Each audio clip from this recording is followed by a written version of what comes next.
가로 10m, 세로 16m, 천장 높이 3.85m, 작업면 높이 0.85m인 사무실에 천장 직부 형광등 F40 곱하기 2를 설치하려고 한다. 이 F40 곱하기 2의 심벌을 규정에 따라 그리고 실지수 얼마냐고 물어봤고 조명률이 이렇게 있을 때 형광등의 개수, 등기구의 개수를 물어보는 문제가 있습니다. 그런데 지금 이 문제 같은 경우에는 소문제 3개로 구분이 되어 있죠. 근데 실제로 조명 설계와 관련된 문제는 굉장히 자주 출제됩니다. 진짜 정말 자주 출제가 돼요. 그래서 여러분이 이 문제만 잘 기억을 하실지라도 실지수를 물어봐도 답할 수 있고 심벌 물어봐도 답할 수 있고 등기구 개수 또는 광속 구하는 거, 조명률 구하는 거 여러 개의 응용 문제를 풀 수가 있습니다. 그래서 여러분 이 문제 좀 집중해서 풀어주시길 권장드리겠습니다. 자, 우리 1번 소문제부터 한번 풀어볼게요. 자, F40 곱하기 2의 심벌을 KSC 0301 규정에 따라 그리시오라고 되어 있는데요. 자, 우리 1번 소문제 답을 여기다 적어볼까요? F40 곱하기 2에서 F라고 하는 것은 형광등이라고 하는 뜻이에요. 형광등 영어가 플로러센트거든요. 그래서 형광등 F40 곱하기 2라는 것인데 여기서 40이라고 하는 거는 소비전력 40W고요. 곱하기 2라고 하는 건 2등이라는 거예요. 2등. 한 개의 등기구 안에 2개의 등이 들어가 있다라는 뜻입니다. 그래서 F40 곱하기 2를 KSC 0301 규정에 따라 그리면 자, 이렇게 그려주시고 F40 곱하기 2라고 쓸 수가 있습니다. 그런데 제가 앞서 말씀드렸다시피 이 조명 설계 문제 굉장히 자주 출제가 된다고 했었죠. 제가 전기기사에서 출제되었던 2001년 이후로 모든 문제를 봤는데 이 조명 설계에서 심벌을 묻는 경우는 딱 5가지의 종류가 있었습니다. 앞으로 또 뭐 신출 문제인 경우에는 또 추가될 수도 있겠지만 기존 출제되었던 문제들 중에서는 5가지의 심벌만 기억하시면 돼요. 첫 번째, 비상용 조명입니다. 건축기준법에 따라서 이 비상용 조명은 어떻게 그리냐면요.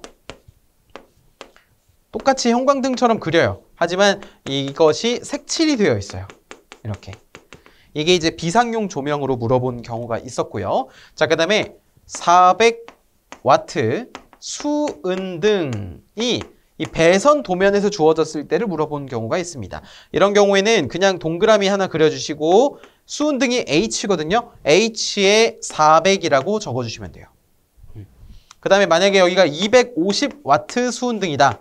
그러면 동그라미 똑같이 그려주시고 H에 250이라고 해주시면 됩니다.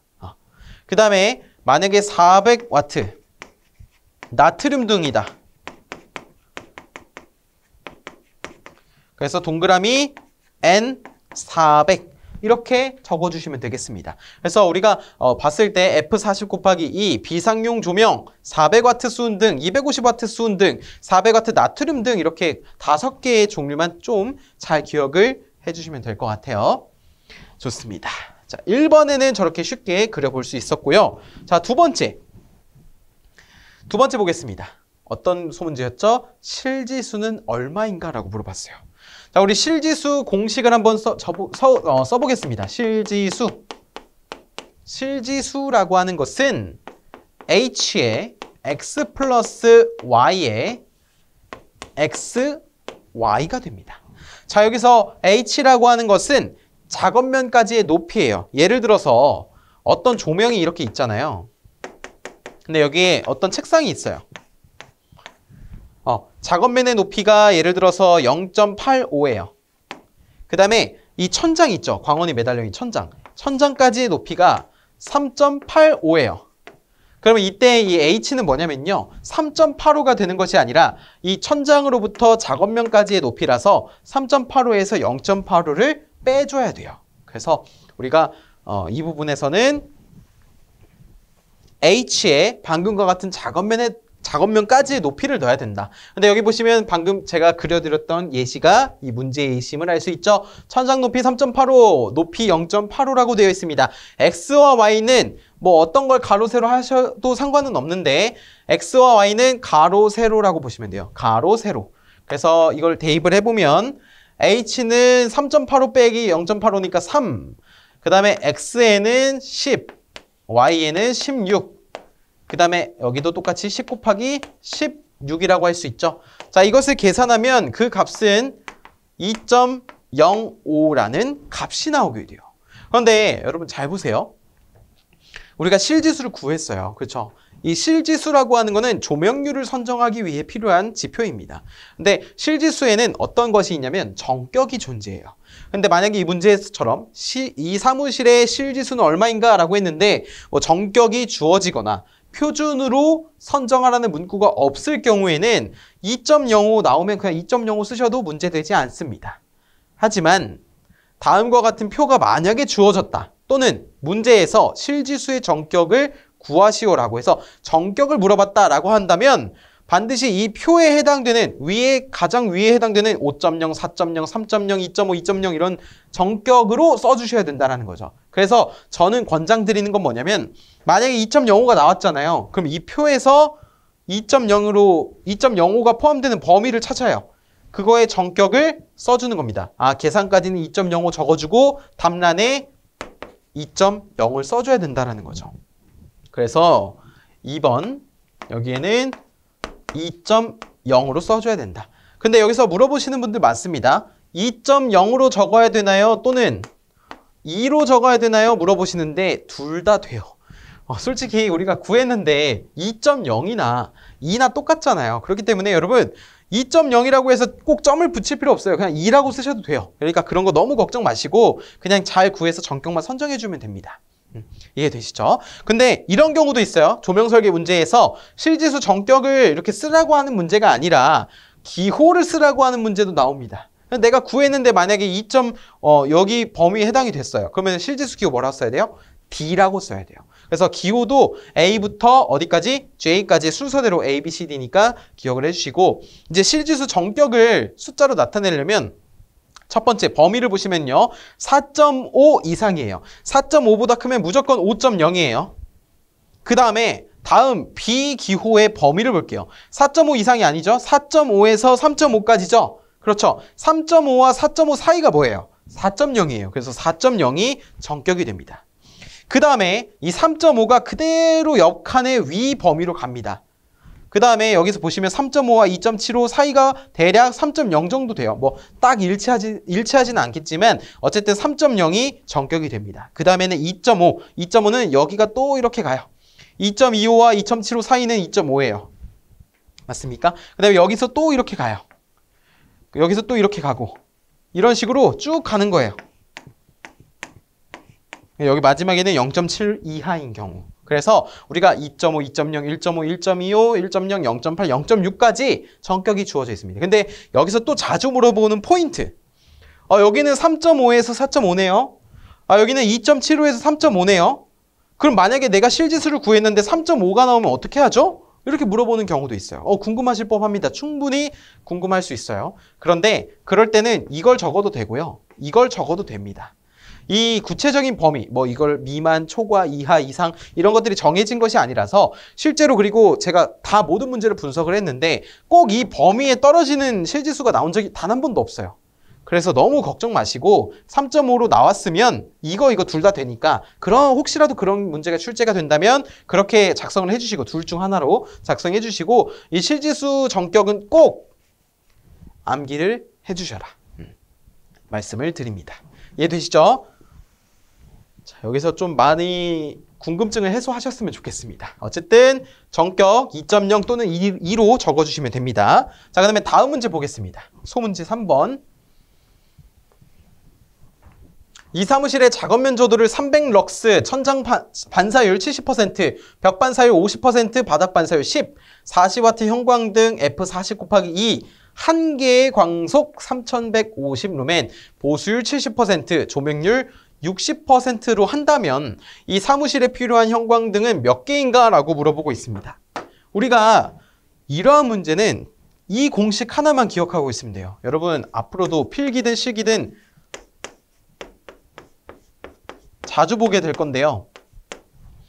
뭐라고 썼죠 제가? FUN은 ADE다. 자, 이것을 번역하면 어떻게 돼요? fun, 뭐예요? 재밌는.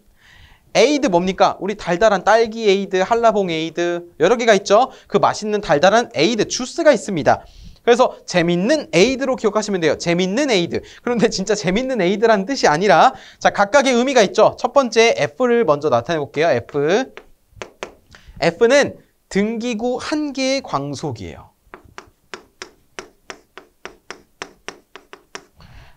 이렇게 하면 좀 헷갈릴 수 있어서 제가 그냥 광속으로 쓰고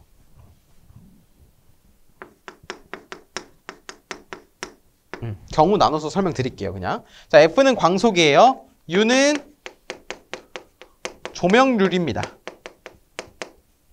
N이라고 하는 거는 등기구의 개수예요. 등기구의 수예요. 등기구의 수. A라고 하는 거는 면적이고요. 조명받는 면적. 그 다음에 D라고 하는 것은 감광 보상률. 그러니까 이 광원으로부터 빛이 나오면서 이 광속에 대한 여유를 두는 정도를 감광 보상률이라고 하게 되는데 문제에서 줍니다. 걱정 안 하셔도 돼요. 자, E라고 하는 거는 평균 조도입니다. 이때 광속의 단위 루멘이고요. 그 다음에 면적의 단위 제곱미터고요. 그 다음에 조명률은 퍼센테이지로 주어지는데 그냥 뭐 70%면 0.7, 60%면 0.6 이렇게 해주시면 되고 등기구의 수는 개가 될 수도 있고요. 본래 등기구가 맞는 표현인데 개, 등기구 다 가능합니다. 웬만하면은 그 문제에서 주는 그 단위로 작성을 해주시면 돼요. 예를 들어 뭐 개수는 광원의 개수는 몇 개인가? 그럼 개로 대답을 해주시고 만약에 몇 등기구인가? 등기구로 대답을 해주시고 몇 등인가? 등으로 대답을 해주시고 이해되시죠? 그 다음에 조도의 단위는 LX라고 쓰고 럭스라고 읽습니다. 자, 그래서 우리가 이것을 이용해서 이 조명 설계 문제를 풀어볼 건데 먼저 이 fun aid, 재밌는 aid를 꼭 기억을 해주시고 우리가 실지수를 2번에서 구했잖아요. 근데 이 실지수를 이용해서 어떤 문제가 출제된 적이 있냐면 이 천장 반사율, 벽 반사율, 바닥 반사율이 있잖아요. 이걸 이용해서 어떤 표가 있어요. 실지수와 그 반사율을 이용해서 조명률을 선정하는 문제가 있습니다. 그런데 여기선 친절하게도 조명률을 줬어요. 그러니까 결론은 실지수를 구한 이유가 조명률을 구하고자 하는 것인데 그래서 실제로 이 문제를 풀 때는 반사율, 벽반사율, 바닥반사율을 모두 이용해야 되지만 이 문제에서는 지금 60%라고 줬기 때문에 그런 거를 고려하지 않아도 된다. 실제로는 그런 것을 고려해야 된다라는 걸 말씀드리고 이때 필요한 형광등은 몇 개인가라고 물어봤어요. 몇 개인가라고 했죠? 그럼 단위를 뭐라고 해야 된다고요? 개로 적으면 된다고요. 이해되시죠? 그런데 제가 아까 여기서 광속과 등기구 수를 조금 이제 광속에 대해서 경우로 나눠준다고 했잖아요. 근데 이것만 좀 기억하시면 좋을 것 같아요. 등기구가 무엇이냐? 등이 들어있는 어떤 공간이라고 보시면 됩니다. 예를 들어서 제가 형광등 하나를 그렸어요. 근데 이게 어떤 박스 하나에 이렇게 광원 박스 하나에 들어있어요. 이러면 등 몇 개예요? 한 개죠. 1등, 그쵸? 등기구 몇 개예요? 한 개예요. 자, 이럴 때는 1등기구가 같기 때문에 등기구 다 똑같은 거예요. 그런데 제가 광원을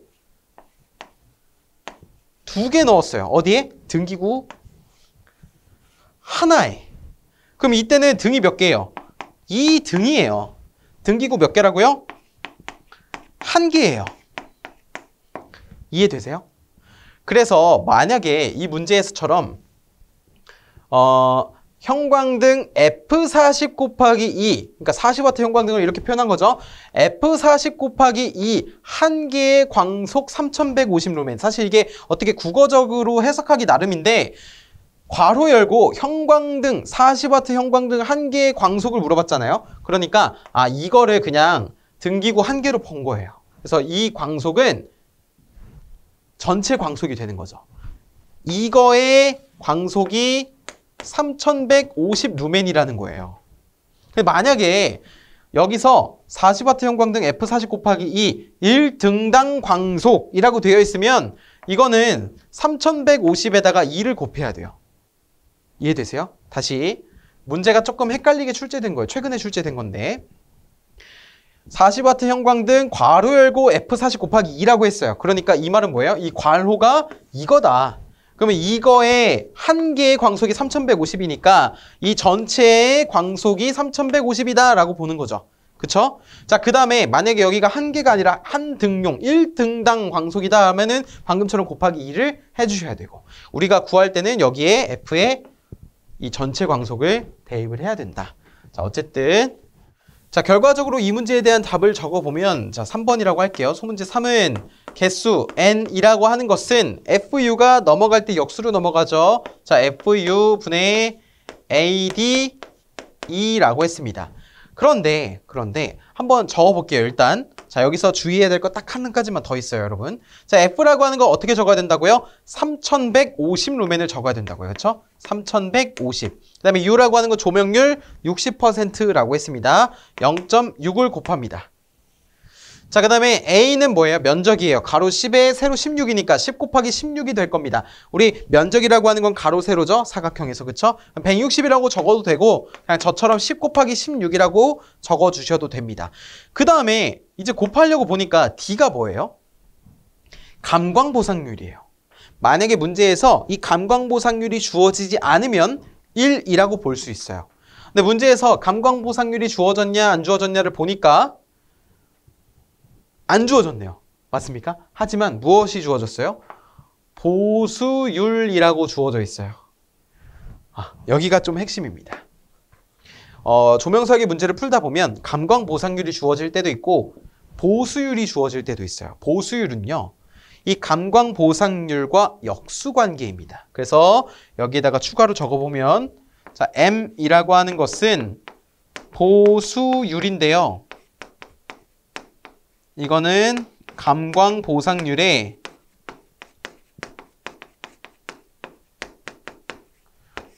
역수가 된다. 그래서 이 식을 마저 써보면 M분의 A, 2가 된다. 그러니까 요 두 개가 이러한 관계를 가지고 있다라는 겁니다. 그래서 이걸 또 쓰면 FU M분의 A2가 되는 거예요.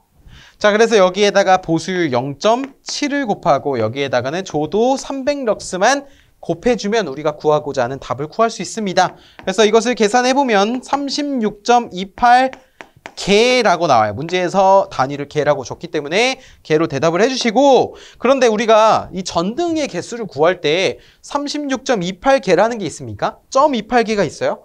아니죠. 한 개 아니면 두 개, 세 개, 38개, 37개 이렇게 말을 하잖아요. 그렇기 때문에 등기구를 36.28개로 구했으면 무조건 정답은 소수 버리고 소수 올리고 37개라고 적어주셔야 돼요. 예를 들어 뭐 등기구 개수가 7.7개다, 8, 7.1개다, 8 이런 식으로 무조건 올려주셔야 됩니다. 아시겠죠? 절상해 주셔야 돼요. 그래서 이렇게 쓰면 틀립니다. 무조건 이렇게 쓰셔야 돼요. 이거 굉장히 중요합니다. 그래서 우리가 조명 설계 문제도 좀 자세하게 다뤄보았습니다. 헷갈리실 수 있는 부분은 바로 이 등기구와 등의 차이고요. 그 다음에 이 광속이 어떻게 주어져 있는지. 사실 이것이 감이 잘 안 오시면 여러 조명 설계 문제를 풀다 보면 기출문제를 또 푸실 거 아니에요? 그런 거 풀다 보면 차이점이 보이실 거예요. 근데 사실 이 문제 같은 경우에는 좀 한글로 읽어도 좀 헷갈리도록 서술이 되었던 문제인데 실제 시험 문제에서는 그렇게 출제되지 않을 거라고 봅니다. 이것도 물론 실제 시험 문제인데요. 그 당시에는 조금 많이 혼동이 있었어요. 자, 어쨌든 fun은 aid 꼭 기억을 해주시고 감광보상률과 보수율은 역수관계이다. 우리가 실지수를 구했는데 실지수는 정격을 써야 된다. 하지만 뭐 표가 주어지거나 정격 언급이 없으면 계산값도 가능하다. 그 다음에 심벌 같은 경우에는 5가지가 나왔다. 이런 것으로 우리가 정리를 할 수가 있겠습니다. 매분 10세제곱미터의 물을 높이 15m인 탱크에 양수하는데 필요한 전력을 V결선, 이제 결선이라고 하는 것은 전선 연결로 보시면 됩니다. V결선한 변압기로 공급을 한다면 여기에 필요한 단상 변압기 한 대의 용량은 몇 kVA인가? 단 조건이 있죠. 펌프와 전동기의 합성효율은 65%이고 전동기의 전부하역률은 90%이며 펌프의 축 동력은 15%의 여유를 본다고 한다라고 되어 있습니다. 자, 문제에서 주어진 조건, 효율이라든지 역률이라든지 그리고 축동력의 여유 계수 같은 경우에는 주어지지 않았을 때는 무조건 1로 보셔야 합니다. 아시겠죠? 지금은 다 주어진 문제이지만 우리가 나중에 어떠한 문제가 출제되더라도 이런 조건이 주어지지 않으면 이러한 조건은 그냥 일로 간주하는 것이구나, 무시해도 되겠구나라고 보셔야 한다는 거예요. 이 문제 같은 경우는 굉장히 자주 출제가 되었습니다. 수치만 조금 바꿔서 그리고 무엇을 묻는지 살짝씩만 바꿔서 계속 거의 매해 출제된다고 봐도 무방할 정도로 자주 출제되고 있는데요. 우리가 이 구조를 하나만 정확하게 안다면 이 문제 전혀 두렵지 않습니다. 한번 풀어보겠습니다. 자, 매분 10세제곱미터의 물을 높이 15m인 탱크에 양수한대요. 여기서 양수라고 하는 것은 낮은 곳에서 높은 곳으로 끌어올리는 겁니다. 그러니까 이러한 역할을 펌프가 수행하게 되는데 이 펌프를 그냥 구동할 수 있는 것이 아닙니다. 바로 전동기를 사용을 하게 돼요. 따라서 이 문제는 양수 펌프용 전동기에 대해서 묻는 문제이고, 자, 전동기도 그냥 돌아가는 것이 아니죠. 전동기는 무엇입니까? 전기 에너지를 기계 에너지로 바꿔주는, 운동 에너지로 바꾸는 장치잖아요. 결국에 그러한 전기 에너지를 누가 공급을 한다는 거예요? 무위결선한 변압기가 공급을 한다는 것입니다. 그래서 순서를 보면은 변압기, 전동기, 펌프가 되는 것이죠. 아시겠죠? 그래서 우리가 구조를 한번 그려보겠습니다. 자, 먼저 전동기를 이렇게 M이라고 표현을 하고요. 전동기를. 자, 그 다음에 이쪽에는 펌프를 그려보겠습니다. P라고 쓰겠습니다. P라고 쓰면 조금 헷갈릴까요? 펌프 다 쓰죠. 이러한 구조를 가지고 있는데 전동기는 앞서 말씀드렸듯이 그냥 돌아가는 것이 아니라고 했죠. 자, 이곳에 어떠한 전력이 공급이 됩니까? P인이라는 입력 전력이 공급이 됩니다. 입력 전력이 공급이 되는데 이 입력을 누가 해준다는 거예요? 변압기가 해주는 거예요. 자, 그 다음에 이 전동기도 효율을 가지고 있을 거예요. 그것을 우리가 에타 M이라고 해서 모터, 전동기의 효율이다라고 표현을 하고요. 그 다음에 펌프도 효율을 가지고 있을 것입니다. 그래서 에타 P라고 표현을 해보겠습니다. 자, 그래서 결국에 전동기의 효율이라고 하는 것은 입력분의 출력인데요. 입력은 여기 입력 에너지가 될 것이고, 출력은 무엇이냐면 전동기는 결국에 운동 에너지가 나와야 돼요. 회전하는 에너지가 나와야 되죠. 자, 그래서 이쪽으로 무엇이 나오냐면은 P0다라는 것이 나오게 됩니다. P0. 자, P0라고 하는 것은 전동기의 출력이라고 봐도 무방합니다. 전동기의 출력으로 볼 수가 있죠. 자, 전동기의 출력은 다른 말로요, 소요 동력이다 라고 볼 수가 있겠습니다. 소요 동력. 그런데 이 전동기가 펌프를 동작을 시킬 때 그냥 동작시키는 것이 아니라 이러한 축으로 연결이 되어 있습니다. 즉, 전동기는 이 회전을 하잖아요. 회전을 하면 무엇이 같이 회전하냐면 여기에 연결된 축이 같이 회전을 합니다. 그럼 그 축이 회전을 할 때 펌프의 입력 에너지가 되는 것이죠. 자, 그래서 이것을 뭐라고 부르냐면은 축, 동, 력이다 라고 부르게 됩니다. 그러면 펌프의 입력 에너지는 뭐가 되는 거예요? 축동력이 되는 거죠. 축동력. 축동력인데 여기에 보시면 축동력은 15%의 여유를 준다라고 했습니다. 자, 그래서 이 축동력에다가 여유 계수를 곱하면 뭐가 되는 거예요? P0, 소요 동력이 된다는 것도 여러분이 꼭 기억을 해주세요. 자, 그 다음에 펌프가 축동력, 소요 동력을 받아서 효율을 고려하면은 그 출력이 뭐가 되는 거냐면 수동력이 됩니다. 수동력. 수동적이다 이럴 때 수동이 아니라요, 물 숫자고요, 동력이에요. 즉 펌프가 물에 직접 가하는 그런 에너지, 동력을 수동력이라고 표현을 하는데 이 수동력은요 9.8QH로서 나타냅니다. 9.8QH. 자, 여기서 이 Q의 단위가 굉장히 중요한데 H는 높이예요. 유효 높이인데 Q는 양수량입니다. 그런데 이 9.8QH라고 할 때 이 Q의 단위가 세제곱미터 퍼 세컨즈예요. 즉 초당 양수량이고요. 만약에 초당 양수량이 아니라 지금 나와 있는 문제처럼 분당 양수량으로 주어져 있다라고 한다면 우리가 어떠한 식을 사용해야 되냐면요, 바로 6.12분의 QH를 사용을 해야 됩니다. 이거 어떻게 나왔을까요?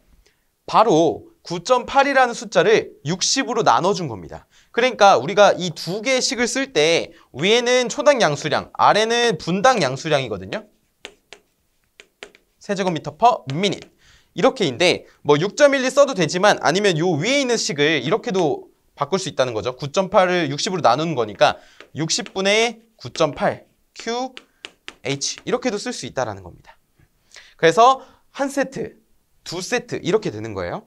우리가 이렇게 나눠서 쓸 수 있는데 단위는 반드시 지켜주셔야 한다. 단위를 정확하게 지켜야지만 우리가 올바른 식을 쓸 수 있다는 겁니다. 자, 여기까지 했고 우리가 다시 이제 문제로 돌아가 보면 문제에서 물어보는 거는 변압기로 전력을 공급할 때 이 변압기 한 대, 단상 변압기 한 대 용량에 대해서 물어보고 있어요. 근데 변압기 어느 쪽에 있습니까? 여기서.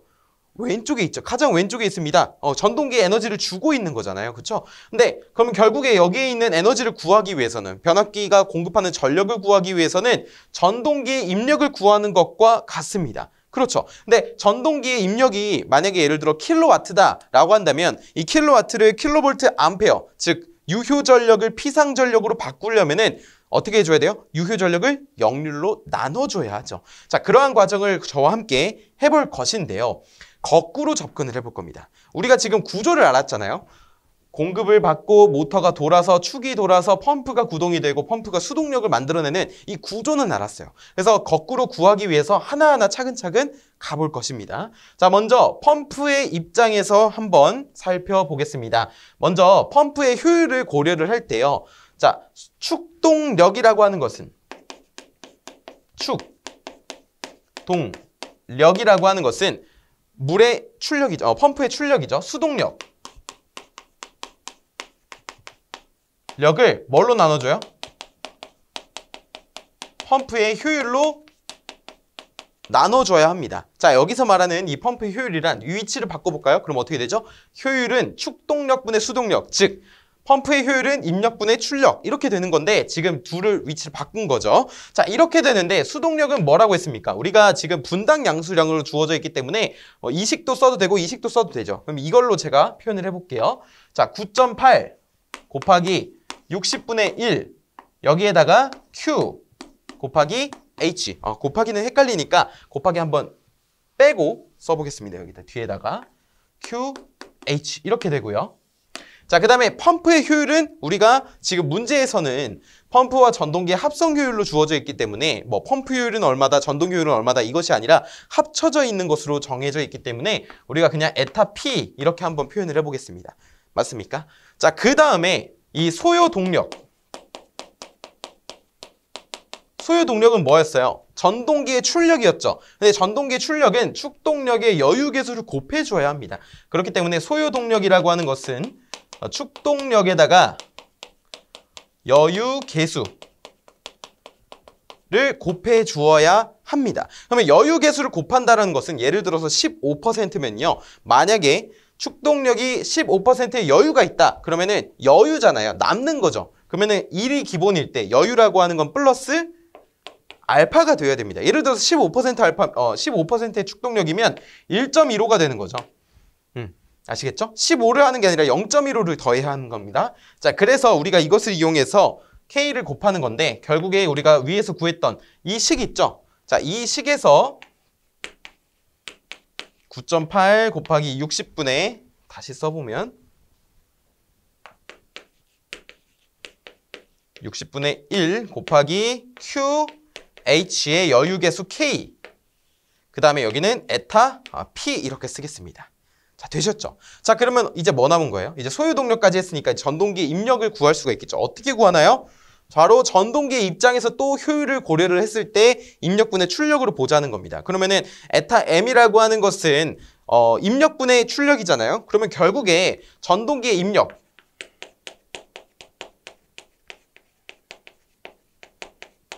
이라고 하는 것은 어떻게 구한다라는 거예요? 자, 이 식 있죠. 소요동력이 출력이잖아요, 지금. 소요동력을 뭘로 나눠줘야 됩니까? 효율로 나눠줘야겠죠. 그렇기 때문에 자, 이거를 효율로 나눠주는 거니까 위에와 식은 분자는 동일하되 곱하기 QH가 되겠죠. QH, K는 동일한데 이 식에서 에타 M으로 나눠주는 거니까 분모에 들어갈 겁니다. 그러면은 에타 P 곱하기 에타 M이 되잖아요. 그쵸? 그런데 문제에서 합성효율 65%라고 줬으니까 이건 그냥 이제 합쳐서 이것이 비로소 합성효율 에타가 되는구나 라는 것을 알 수 있습니다. 맞습니까? 자, 그럼 우리가 이 식을 알았기 때문에 우리 문제를 풀어볼 수 있겠죠. 전동기 입력 한번 계산을 바로 해보겠습니다. 자, 9.8 곱하기 60분의 1 곱하기 매분 몇 세제곱미터래요? 10세제곱미터고요. 자, 그 다음에 물을 높이 15m라고 했으니까 10 곱하기 높이 15에다가 여유계수는 뭐예요? 1.15를 곱해야겠죠. 맞습니까? 자, 1.15를 곱해주고 에탄은 뭐예요? 0.65%가 된다는 겁니다. 0.65%. 자, 그러면은 5% 아닙니다. 퍼센트는 65%니까 0.65를 한다는 거예요. 자, 이거를 계산하면 전동기 입력을 구할 수 있습니다. 그런데 전동기 입력, 자, 여기까지 계산하면 이 단위가 뭐예요? 킬로와트죠. 킬로와트. 그러면은 이게 지금 킬로와트인데 킬로와트를 킬로볼트 암페어로 바꿔주기 위해서 뭘로 나눠준다고요? 역률로 나눠준다고요. 그러면은 여기에 뭐가 추가로 들어가야 돼요? 전동기의 전부하 역률 90%니까 0.9를 곱해주면은 우리가 뭘 구할 수 있다는 겁니까? 변압기의 입력을 구할 수 있다는 거죠. 그래서 이걸 한번 지워보고 우리가 변압기 입력 한번 써보죠. 변압기 출력이죠. 변압기 출력. 전동기 입력이니까. 변압기 용량.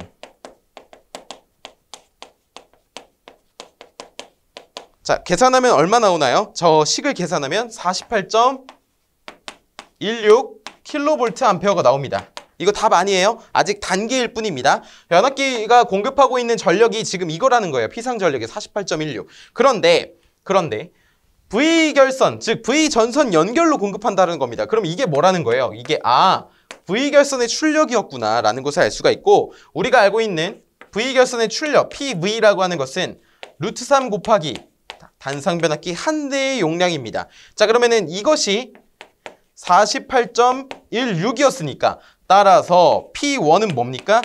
루트 3분의 48.16이 되죠. 자, 이것을 계산하면 얼마 나오냐면은 대략적으로 27.81kV 암페어가 나옵니다. 따라서 우리가 문제에서 구하고자 하는 답은 바로 27.81kV 암페어가 된다라는 겁니다. 우리가 답을 계산을 여기까지 쓰고 답란에 이걸 적어도 되고요. 아니면 여기서 한 발 더 나아가서 나는 표준 용량으로 대답을 하고 싶다라고 한다면 그냥 계산 과정 이렇게 쓰시고 답란에는 30kV 암페어 이렇게 써도 변압기 표준 용량이기 때문에 변압기에 표가 주어져 있으면 무조건 표준 용량으로 대답을 해줘야겠지만 이 문제 같은 경우는 표가 주어져 있지 않고 선정하라는 문구도 없기 때문에 계산값 또는 정격값을 모두 다 답안으로 인정해주는 문제입니다. 그래서 우리가 이 풀이 과정이 중요하고 그리고 이 구조를 아는 것이 중요한 것입니다. 이 구조를 완벽하게 이해를 하고 계시면 여러분이 어떠한 양수펌프용 전동기 문제가 출제되더라도 쉽게 풀이하실 수 있을 것이라고 확신합니다.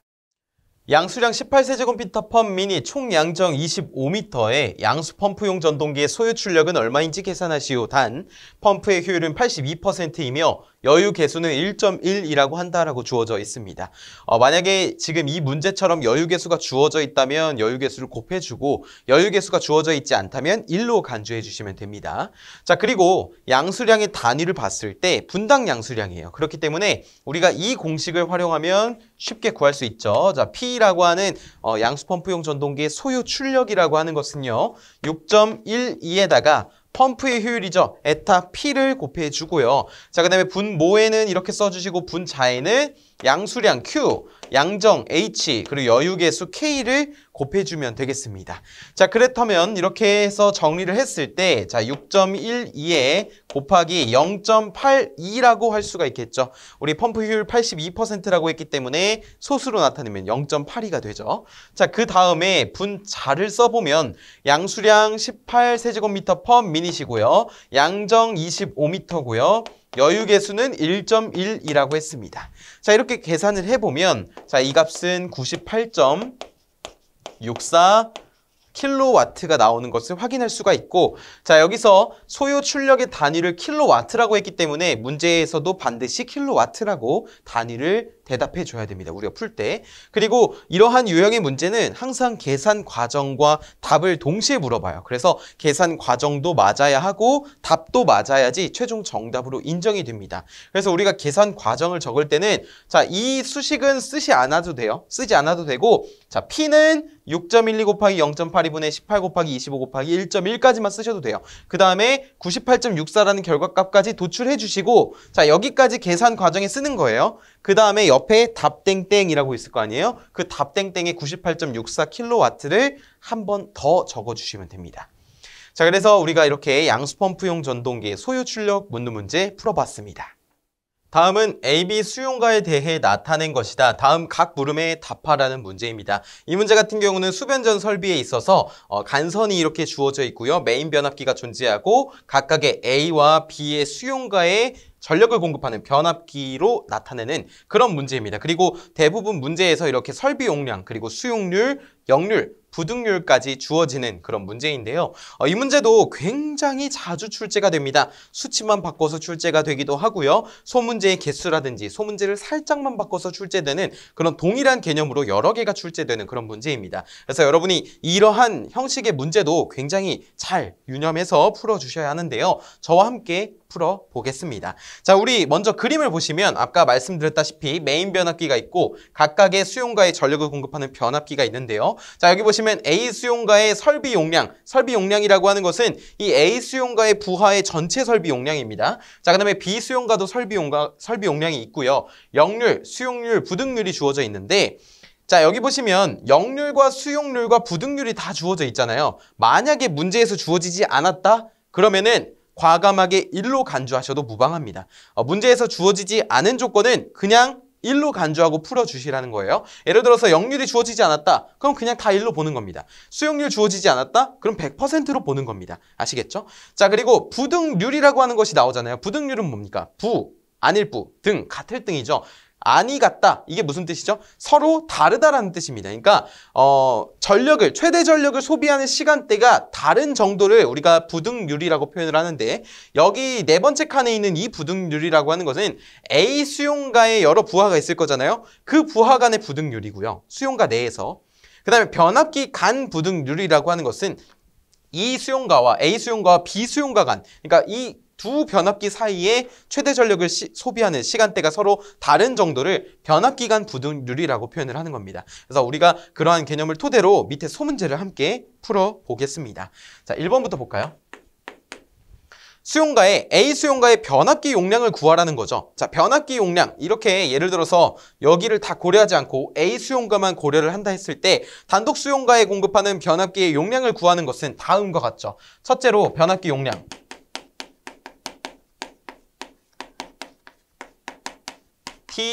TA라고 하는 것은 설비 용량 곱하기 수용률, 이걸 무엇으로 나눠줍니까? 부등률, 그리고 역률로 나눠줍니다. 만약에 이 역률이 없다라고 한다면 어떻게 되죠? 유효 전력이잖아요. 그럼 이거는 합성 최대 수용 전력이 됩니다. 그런데 여기 역률로 나눠줌으로써 킬로와트를 킬로볼트 암페어로 바꿔줄 수가 있게 되는 거죠. 비로소. 자, 그렇기 때문에 우리가 이것에다가 숫자를 알맞게 대입을 해볼까요? 50 곱하기 주어진 대로 대입하면 됩니다. 수용률 몇 %예요? 60%, 0.6이죠. 0.6에 부등률은 뭐라고 돼 있습니까? 1.2. 그리고 역률은 1이라고 했습니다. 그러면 이것을 계산하면 그 값은 25kVA가 나오게 돼요. 이게 1번 소문지의 정답입니다. 2번 B수용가의 변압기 용량을 구하시오. 자, B수용가도 동일하게 한번 구해보겠습니다. TB라고 하는 건 바로 숫자 대입해보죠. 30 곱하기 0.5에 부등률은 1.2고요. 역률은 1입니다. 맞습니까? 자, 이것을 계산하면 12.5kV 암페어가 나오게 돼요. 그러니까 A 변압기의 용량은 25, B 변압기의 용량은 12.5kV 암페어라는 겁니다. 자, 이어서 3번 보겠습니다. 보시면 간선에 걸리는 최대 부하를 구하시오. 간선이 어디 있어요? 간선이 여기 있잖아요. 간선에 걸리는 최대 부하. 근데 단위가 뭐예요? 킬로와트를 구하라는 거죠. 자, 이 말은 무엇이냐면 합성 최대 수요 전력을 구하라는 문제가 됩니다. 자, 그래서 이거 같은 경우는 어떻게 구하면 되냐면 개개의 최대 수요 전력의 합을 먼저 구해야 되는데 아까 전에 이 변압기 용량을 구할 때요. 역률로 나눠주지 않으면 어떻게 한다 했죠? 이 A 수용가의 합성 최대 수요 전력이라고 말씀을 드렸습니다. 그렇기 때문에 역률을 제외하고 한번 해볼게요. 다만 이 문제는 좀 특별하게 역률이 1이기 때문에 뭐 역률을 빼나 곱하나 그냥 동일하게 나오는 것이지 만약에 역률이 좀 다르다면은 이 값이 달라질 수는 있겠죠. 자, 어쨌든 보시면은 여기 간선에 걸린 최대 부하니까 최대 부하라고 하는 것은 어떻게 구하는지 보겠습니다. 객의 최대 수요 전력의 합이니까 자, 이 값이죠. 여기 역률 제외한 나머지 값. 그러면은 50 곱하기 0.6 이것을 1.2로 나눠줘야 되고요. 플러스 여기는 30 곱하기 0.5 그리고 이거는 1.2가 되죠. 여기도 부등률도 동일하죠. 자, 그 다음에 분모에는 뭐가 위치해야 되냐면 변압기 간의 부등률이 존재해야 됩니다. 1.3을 분모에다 위치를 시켜주어야 돼요. 자, 이렇게 계산을 하게 된다면 값은 28.85kW가 나오게 됩니다. 이것은 간선에 걸리는 최대 부하입니다. 그러니까 사실 이 문제 같은 경우는 지금 여기까지 구했으면 전부 다 정답이 되는 거예요. 그런데 제가 앞서 말씀드렸다시피 이 문제는 굉장히 여러 번 반복해서 출제가 된다라고 말씀을 드렸습니다. 그래서 만약에 저 3번 소문제에 이런 최대 부하 킬로와트 유효 전력이 아니라 뭐 메인 변압기, 여기 이게 메인 변압기잖아요. 이 메인 변압기의 용량을 구하시오 라고 물어본다면 어떻게 될까요? 여기에다가 전체 역률을 나눠줘야 될 것입니다. 즉, 이 최대 부하에서 전체 역률 코사인 세타로 나눠주어야지만 이게 뭐가 된다는 거예요? 피상전력, 변압기 용량, 즉 메인 변압기 용량이 된다는 거예요. 그런데 이 역률로 나눠줄 때 이 문제 같은 경우에는 A 수용가와 B 수용가와 역률이 어떻죠? 1로 동일합니다. 즉 동일해요, 동일. 그렇기 때문에 동일하다고 해서 여기를 그냥 공통의 역률로 나눠주면 그만입니다. 그런데 만약에 A 수용가와 B 수용가의 역률이 다를 경우에는 어떻게 될까요? 궁금하시죠? 한번 그 경우를 가정해서 풀어보겠습니다.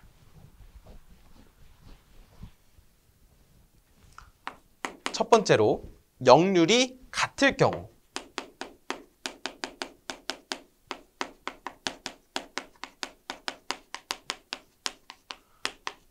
메인 변압기의 용량, 그러면은 이걸 그냥 T라고 표현을 하겠습니다. 메인 변압기 TM이라고 할까요? TM이라고 하는 것은 각각의 최대 수요 전력을 먼저 해줍니다. 그러면 아까 전에 뭐 1로 동일하다라고 해볼까요? 1로 동일하다라고 하면은 여기를 50 곱하기 0.6에 1.2였고요. 그 다음에 옆에는 30 곱하기 0.5에 1.2였습니다. 자, 이거를 변압기간 부등률 1.3으로 나눠주는데 둘이 역률이 1로 동일하기 때문에 여기를 그냥 역률로 나눠주면 된다는 거예요. 이러면 뭐가 나온다는 거예요? 메인 변압기의 용량이 나온다는 겁니다. 근데 만약에 역률이 다른 경우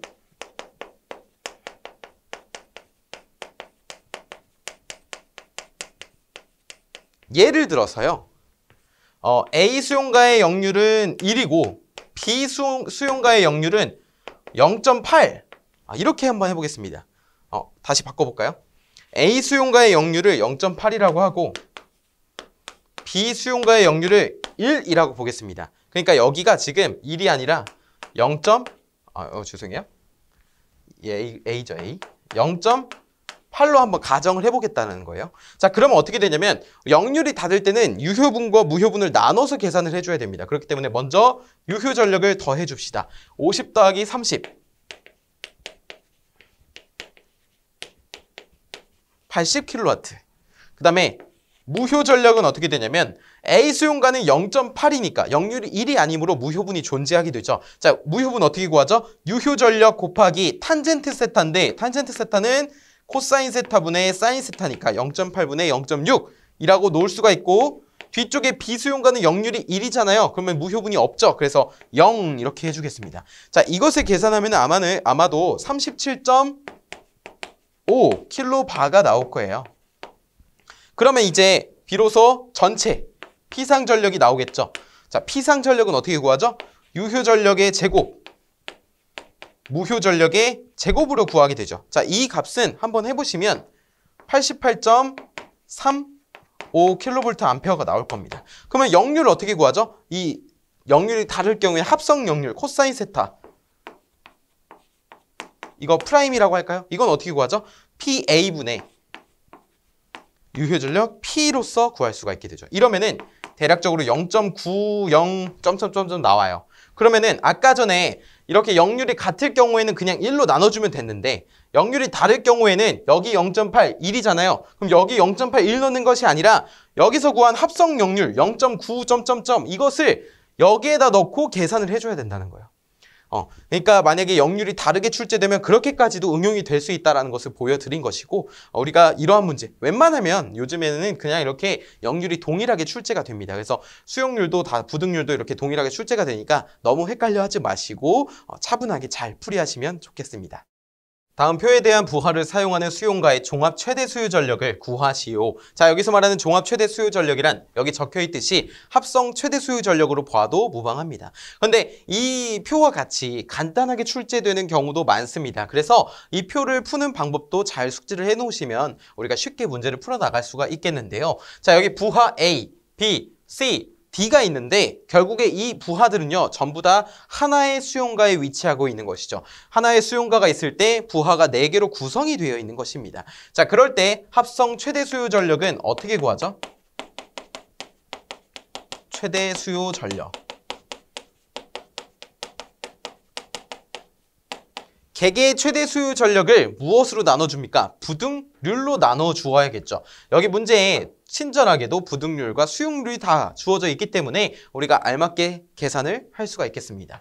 먼저 첫 번째 A 수용가부터 보겠습니다. 10 곱하기 0.8 더하기 20 곱하기 0.8 더하기 20 곱하기 0.6 더하기 30 곱하기 0.6 이렇게 해주고 이것이 개개의 최대 수요 전력의 합이겠죠. 자, 그 다음에 얼마나 다른지를 나타내는 이 부등률로 나눠줌으로써 우리가 문제를 계산할 수가 있겠습니다. 자, 이렇게 계산하면 그 값은요 41.54kW가 나오게 돼요. 41.54kW. 우리가 좀 중요하게 생각해야 할 것은 설비 용량이라든지 그리고 합성 최대 수요 전력 같은 경우 기본 단위가 킬로와트입니다. 이걸 반드시 기억을 해주셔야 돼요. 기본 단위가 킬로와트라는 점, 이거를 좀 잘 기억을 해두시면 좋겠습니다. 그래서 이 문제에 대한 정답은 41.54kW가 되겠습니다. 어느 건물의 부하는 하루에 240kW로 5시간, 100kW로 8시간, 75kW로 나머지 시간을 사용한다. 이에 수전 설비를 450kVA로 하였을 때 부하의 평균 역률이 0.8이라면 이 건물의 수용률과 1부하율은 얼마인가? 라고 물어봤습니다. 자, 우리 한번 문제를 같이 보겠습니다. 먼저 문제에서 주어진 것은 이런 전력, 그러니까 하루에 최대 전력이 얼마고 하루에 여기 전력이 얼마고 하루 중에 75kW는 이 정도 쓴다라는 조건들이 주어져 있고요. 그 다음에 수전 설비 용량과 그 역률까지 주어져 있을 때 수용률과 부하율을 계산하는 문제입니다. 자, 우리 먼저 정의를 한번 써볼까요? 수용률이라고 하는 거는 최대 전력을 설비 용량으로 나누게 됩니다. 그런데 이 최대 전력과 설비 용량의 기본 단위는 최대 수요 전력이죠. 위에는 킬로와트가 됩니다. 킬로와트. 그렇죠. 이것에다가 100%를 곱해 주어야 돼요. 수용률이라고 하는 것은 설비 용량에 대한 최대 전력이 얼마나 되는지 그 비를 나타낸 것인데 예를 들어서 제가 치킨집 장사를 한다 그러면 손님이 이 정도 시간대에는 이만큼 올 것 같아요. 그래서 제가 한 100자리를 만들어 놨어요. 처음에 가게를 낼 때 100자리를 구성을 했습니다. 그런데 제 예상과는 다르게 아무리 피크타임 때 사람들이 많이 오더라도 80자리밖에 안 차는 거예요. 그러니까 20자리는 항상 비어 있는 거예요. 그러면 이 수용률이 몇 퍼센트죠? 100분의 80? 80%가 됩니다. 그래서 절대로 수용률은 이 최대 수요 전력이 설비 용량을 넘어설 수가 없습니다. 왜냐? 변압기 용량 자체가 설비 용량을 버티면 넘어버리면 안 되잖아요. 그렇죠. 그렇기 때문에 수용률은 항상 100%보다 이하다라고 보시면 되겠고 어쨌든 이 동시에 들리는 거의 없고요. 수최설이고 그 다음에 부하율 볼게요. 부하율이라고 하는 건 부평최만 기억해 주시면 됩니다. 평균 전력 최대 전력 곱하기 100%. 부하율이라고 하는 것은요, 어느 기간, 어떤 일정 기간 중에서 그 평균 전력을 그 기간 동안의 최대 전력으로 나눠주면 그것이 바로 부하율이 된다는 것입니다. 그래서 우리가 이 문제를 접근할 때 이 공식을 반드시 기억을 하고 있어야 되고요. 이어서 문제를 살펴보면은, 자, 240kW로 몇 시간이래요? 5시간. 그 다음에 100kW로 몇 시간이라고 합니까? 8시간이고요. 75kW로 나머지 시간이라고 했으니까 하루 24시간 중 5 빼기 8 하면은 뭐죠? 11만 남나요? 11? 그럼 11시간이 되겠네요. 11시간. 자, 그리고 수용률을 그러면 한번 구해보겠습니다. 자, 여기까지 구하면 다 된 거예요. 수용률이라고 하는 건 아까 전에 뭐라 했습니까? 최대 전력을 설비 용량으로 나눠줘야 된다 했죠. 최대 전력이 문제에서 언급은 안 했지만 언급이 되어 있습니다. 이게 무슨 말이냐면은 언급은 안 했지만 언급이 되어 있다? 숫자를 보면은 나오죠. 240, 100, 75 중에 가장 큰 게 뭡니까? 하루 중 240이죠. 그러니까 수용률 공식을 쓸 때 최대 전력은 240kW가 되는 겁니다. 그 다음에 설비 용량인데 기본 단위가 뭐라고 했습니까? 킬로와트죠. 문제에서 여기 수전 설비 450kVA라고 되어 있는데 역률까지 주어져 있어요. 그렇기 때문에 설비 용량이라고 하는 거는 450에다가 0.8을 곱해야 되구나. 우리 피상 전력의 역률을 곱하면 유효 전력이 되잖아요.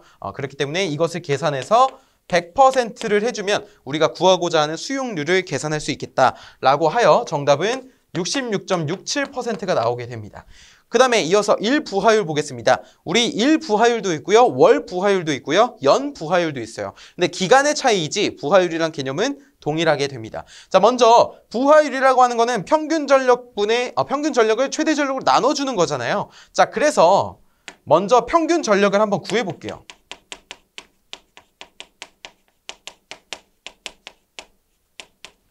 평균 전력, 우리 전력량을 시간으로 나눠주면 평균 전력이 됩니다. 그래서 전력량을 한번 계산을 해볼까요? 먼저 240을 5시간이니까 자, 240 곱하기 5. 자, 먼저 이 단위 하면 어떻게 돼요? 킬로와트에 아워를 곱하니까 전력량이 되잖아요. 그렇죠? 자, 그 다음에 100kW를 몇 시간이래요? 8시간. 그러면은 100 곱하기 8. 그 다음에 플러스 75 곱하기 11. 자, 이게 1 전력량이죠. 자, 이것을 몇 시간으로 나눠야 돼요? 하루 24시간이니까 24로 나눠주면 평균 전력이 나오게 됩니다. 자, 그 다음에 그럼 최대 전력은 뭡니까? 아까 전에 구했죠? 최대 전력은 240kW라고 표현을 했습니다. 맞습니까? 자, 그럼 부하율 구해볼까요? 따라서 부하율이라고 하는 것은 아까 전에 이 식을 그대로 써볼게요. 자, 240 곱하기 5 플러스 100 곱하기 8 플러스 75 곱하기 11 이거를 24로 나눠줬는데 여기 부하율은 평균을 최대로 나눈 거니까 여기도 분모에 들어가겠죠? 그럼 240이 되겠습니다. 이거에다가 100%를 곱해 주어야지 가능하겠죠. 말 그대로 부하율도 100% 이하가 될 수밖에 없습니다. 왜냐? 평균 전력은 절대로 최대 전력을 넘을 수가 없거든요. 자, 그래서 이것을 계산하면은 부하율 값은 49.05%가 나오게 됩니다. 49.05%. 자, 그렇기 때문에 우리가 지금 이 문제를 통해서 수용률, 부하율의 개념을 완벽하게 학습했다고 볼 수가 있겠습니다. 그래서 앞으로 어떤 숫자가 바뀌든지 간에 여러분 잘 풀이하실 수 있을 것이라고 생각합니다. 수전 방식 중 스폰 네트워크의 특징 3가지를 작성하시오라는 문제입니다. 자, 지금 보시는 것처럼 스폰 네트워크의 특징을 묻는 문제도 출제가 된 적이 있고요. 그리고 스폰 네트워크 방식의 정의를 묻는 문제, 아니면 스폰 네트워크 방식의 장점만을 묻는 문제가 출제되곤 했습니다. 그래서 우리가 이 스폰 네트워크 방식과 관련된 문제를 풀 때는 먼저 정의를 기억해야 됩니다. 두 번째는 장점을 기억해 주셔야 돼요. 특징은 결국에 장점, 단점을 모두 합한 개념이기 때문에 이 스폰 네트워크의 방식 장점에는 대표적으로 7가지 정도가 있거든요. 이 장점만 잘 기억하고 계시더라도 특징을 묻는 문제의 답으로 쓸 수 있다는 겁니다. 그래서 먼저 정의를 살펴보게 된다면 우리가 2가지의 정의로 좀 나눠볼 수 있을 것 같아요. 그래서 둘 중에 편하신 것으로 작성해 주시면 되는데 첫 번째 잘 알려진 정의죠. 자, 배전용 변전소로부터 2회선 이상의 전용 배전선으로 수전해서 1회선에 사고가 발생하더라도 다른 건전한 회선으로부터 자동적으로 수전할 수 있는 무정전 공급 방식이다. 또는 변전소에서 2회선 이상의 배전선로로 전력을 공급하고 각각의 배전선로의 네트워크 변압기 2차 측을 상시 병렬 운전하는 방식이다 라고도 써도 되는데, 우리가 지금 보면 알겠지만 문장이 굉장히 길어요. 그래서 쓰다 보면 내 스타일대로 문장이 바뀔 때가 있거든요. 예를 들어서 배전용 변전소로부터 라고 했는데 그냥 나는 변전소로부터 라고 적을 수도 있는 것이고, 2회선 이상이라고 했는데 3회선 이상이라고 할 수도 있는 것이고, 1회선 사고 시, 1회선 사고 발생 시, 1회선 사고가 생겼을 때도 이런 식으로 표현을 바꿀 수 있잖아요. 그래도 전혀 답안으로 인정되는 데는 문제가 없다라는 겁니다. 그러니까 핵심 키워드만 좀 잘 들어가면 되지 여러분의 입맛대로 바꾸는 것은 전혀 문제되지 않는다. 그래서 많은 분들께서 이런 긴 문장을 답으로 쓸 때는 많이들 물어보십니다. 이렇게 써도 되나요? 이렇게 써도 되나요? 물어보시는데 너무 걱정 마시고, 이 문제에서는 어쨌든 예를 들어 지금은 특징 물어보지만 만약에 정의를 물어본다고 한다면 둘 다 맞는 것이니까 여러분의 입맛대로 작성을 해주셔도 된다라는 말씀을 드리고, 자, 문제에서 묻는 거 대답해야죠, 이제. 그쵸? 특징을 한번 보겠습니다. 대표적으로 모범 답안 3개만 제가 꼽아봤는데, 자, 무정전 전원 공급이 가능하다. 전압 변동률이 적다, 전압 변동률이 작다, 낮다 다 가능합니다. 기기의 이용률이 좋아진다, 기기의 이용률이 향상된다 모두 다 가능하고요. 자, 그 외에는 뭐 전력 손실이 감소한다, 줄어든다, 부하 증가에 따른 적응성이 좋다, 우수하다, 2차 변전소를 줄일 수 있다, 감소시킬 수 있다, 전등 전력의 일원화가 가능하다, 일원화할 수 있다, 이런 식으로 다 쓸 수 있습니다. 그래서 제가 대표적으로 3개를 꼽았는데, 자, 이거 기억하는 법, 무전기만 기억하시면 됩니다. 앞글자 따서 무전기. 근데 만약에 지금처럼 3가지를 묻는 것이 아니라 만약에 5가지를 물어본다 라고 하면 우리가 전부 무전기 이런 식으로 외울 수도 있습니다. 전에는 이제 전력 손실이 감소한다를 넣고요. 또는 뭐 전압 변동률이 적다를 넣고요. 부하 증가에 따른 적응성이 좋다, 무정전 전원 공급이 가능하다, 전압 변동률이 적다, 기기의 이용률이 좋아진다라고 해서 전부 무전기. 스폰 네트워크 뭐라고요? 전부 무전기. 이렇게 외우셔도 되고, 아니면은 3가지에서 무전기라고 안 외우고 그냥 말이 되게 하는 거죠. 자, 스폰 네트워크 방치의 핵심은 뭡니까? 무정전 전원 공급이에요. 그래서 전부 무정전이라고 해서, 자, 전력 손실이 감소한다, 부하 증가에 따른 적응성이 좋다, 무정전 전원 공급이 가능하다, 이런 식으로 전부 무정전 전원 공급이 가능하다, 이렇게 해서 3가지를 외우는 경우도 있습니다. 그래서 여러분만의 암기법을 좀 만드셔서, 아니면 잘 떠오르지 않으시면 지금 제가 했던 무전기 또는 5가지 물어보면 전부 무전기라고 해서 이 스폰 네트워크의 특징을 묻는 문제 또는 정의를 묻는 문제 잘 푸셨으면 좋겠습니다.